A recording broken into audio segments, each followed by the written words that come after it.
It's your boy in the house. I'm here in studio, okay? So Molly should be happy for that. She's not alone. I am happy. Your boy is here. I told you I'd be back. We got NBA playoff stuff to talk about. I got my man Doggy in the house, as in Mad Dog Russo. But guess what? He ain't even the big dog in the building. My man Snoop Dogg is in the house. I got Doggy with the dog, with Molly, and yours truly.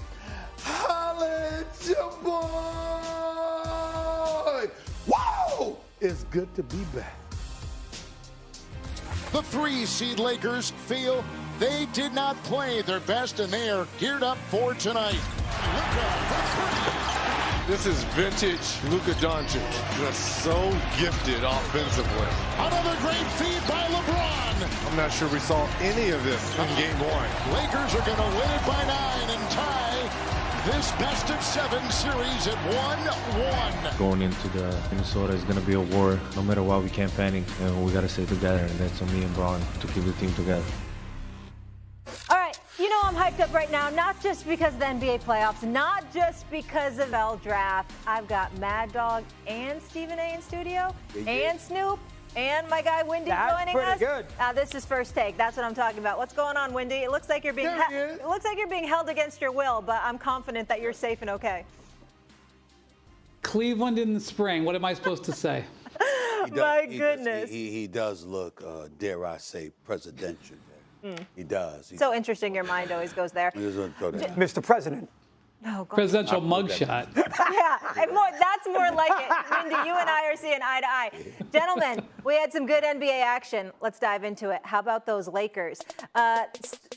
Said they collectively got smacked in the mouth by the blowout loss to the Timberwolves in Game 1. Game 2 was all about their response, and LeBron loved his team's tenacity. The Lakers fought back to even their series with Minnesota with a 94-85 victory Tuesday night. Much of that thanks to Luka, who led the Lakers to a Game 2 win with 31 points last night.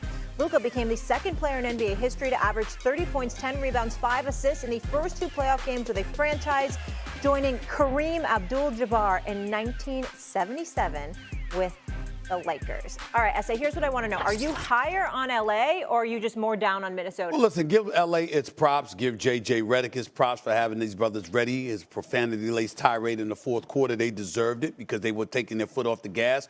But I think this was about me being disappointed in Minnesota. I can't emphasize. Listen, when you watch Minnesota, 117 points in Game 1, a season low, 85 in Game 2, a season low. You know, they got bipolar disorder, man. You don't know which Minnesota Timberwolves team is going to show up. They look discombobulated. They look disorganized. They looked chaotic. You're dribbling too much. You're not spreading the floor properly. You're not making the extra pass. You're not, and don't get me started with this shooting. 5 of 25 from three-point range after the way they shot lights out in Game 1. This is the reason why people felt this was a matchup made for the Los Angeles Lakers coming into this series. Because with Minnesota, you never know what you're going to get. They were trapping Anthony Edwards. They were getting the ball out of his hands. I understand it.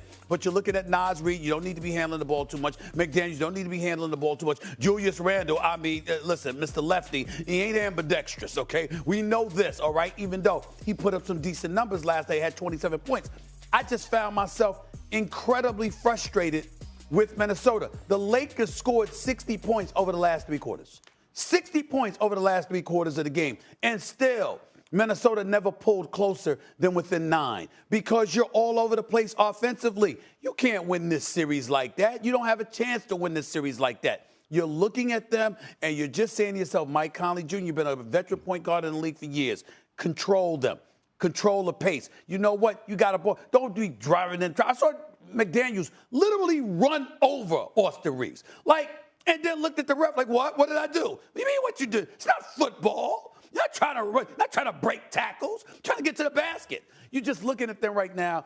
And I was just turned off, Windy and Doggy, about how chaotic they look. That is not a team that would beat the Lakers in this series. 100%. They were self-satisfied that they got the split with the first game on Saturday night where they made 1,000,000 threes. Good job by JJ. I guess they had a hard practice the day before. They went through film on Easter Sunday. He did have him ready to play. He's done a good job, so give him credit for there. But I definitely agree with you 100% about Minnesota. I think Steve's. I look at more from a Minnesota standpoint than a Lakers standpoint, too. You figured the Lakers were going to win a game. They were favored. Even in Vegas, down by a game, they were still pretty much a pick 'em in the series, which was odd. And Minnesota does not have a great home court. I'll give you 1,000,000 examples of teams in the last, whatever it might be, going into the Target Center winning games. Dallas did last year. Obviously, Denver did when they were down 2-0. They got back to 2-2. So from that perspective, I'm a little worried that Minnesota appeared to be, hey, you know what? We got a split. We won the first game. We'll go out there and play, and we'll see. Maybe we'll have a chance in the fourth quarter. And I think they didn't come with that urgency that you'd like to have. They were out of the game right away. The game was not competitive after the first quarter. That's one of those playoff games. You watch the first quarter, you've seen it all. But I'm with Steve 1,000%. Me, it's more about the T-Wolves than about the Lakers. It really is. Brian? I hated watching this game. It was 12:30 in the morning. And it was close enough that I had to keep watching it, but neither team was impressive down the stretch. I will give the Lakers credit. This was a must-win game for them. Luka came out and was awesome in the first quarter. As I'm watching the end of this game, where they're both bumbling and stumbling and running over each other and all that stuff, I'm thinking of what the Denver Nuggets LA Clippers series looks like. Those two heavyweights who look like they both could win the West under the right circumstances. I'm thinking about Oklahoma City, who has dismantled the Grizzlies so far, totally looking like the 68-win team that they were during the regular season. And I'm thinking, one of these two teams thinks that they can run through the West playing this way? No way. So I'll give them a pass that it was the first two games of the series, and it's going to be a long series. I just wasn't impressed either way. Luka has given Minnesota all kinds of problems over the last 2 years. If I was going to look into the future and say how this series is going to go, I don't see how Minnesota stops him, so I'd lean towards the Lakers. I think he probably carries them. But Ant Edwards hasn't been great these first two games. And what was alarming about last night's game is that he said he was confused by the defense the Lakers played on him. He said it was sort of a zone.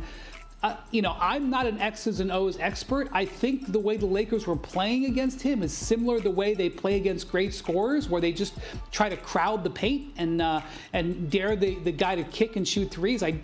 Maybe there was a new wrinkle that JJ Redick came up with that I didn't see, and I'll grant for that. I don't think Ant Edwards showed the aggression he needed to show considering the stakes. And the big thing was he had no assists in this game. He hasn't had a no-assist game in 3 years. He had 9 assists in game one. So this is really about Ant Edwards answering back with a great game or two when this series goes to Minneapolis. Well, first of all, collectively speaking, as an offense, they were absolutely awful. Let's get that out the way. Okay? You got a situation where you're looking at Naz Reid and Jaden McDaniels. They combined for 48 points on 19 for 25 shooting in game one. That's 76%. Last night, they combined for 17 points. Think about that. That's a 31-point drop-off on 6 of 19 shooting, which was 31%. Okay, so you got that going on. Rudy Gobert, 29 minutes, just 6 points. What are you doing? Mike Conley, you're the point guard.